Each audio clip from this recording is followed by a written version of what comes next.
Good morning. Welcome to our day 7. So this is Lon the Broke, and today is the 19th of April of 2025.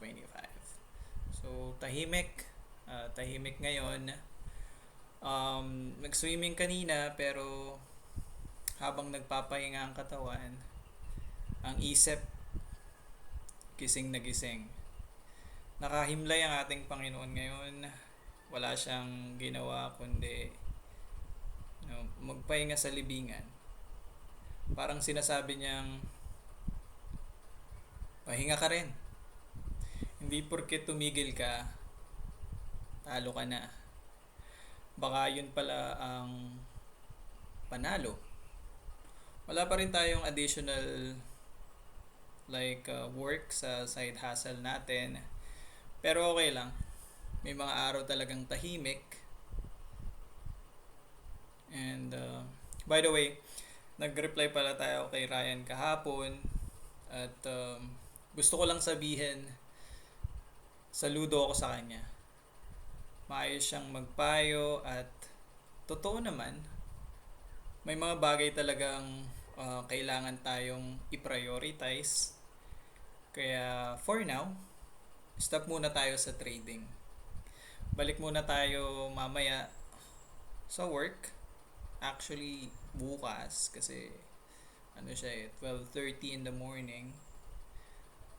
Grind ulit. Pero ngayon, pahinga muna. Baka bukas may bago na namang simula. Tahimik ang Sabado. Pero minsan sa katahimikan doon tayo kinakausap ng langit eh. So, ngayon. Kayo, anong ginagawa nyo kapag parang ang ingay ng isip nyo kahit tahimik ang paligid?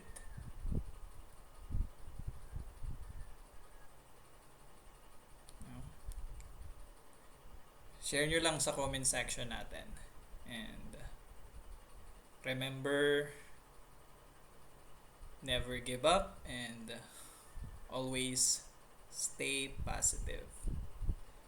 So, lilipas din ang mga bagay na hindi natin inaasahan, pinagdadaanan natin personally. So, lahat yan dadaan lang yan, at this too shall pass nga, sabi.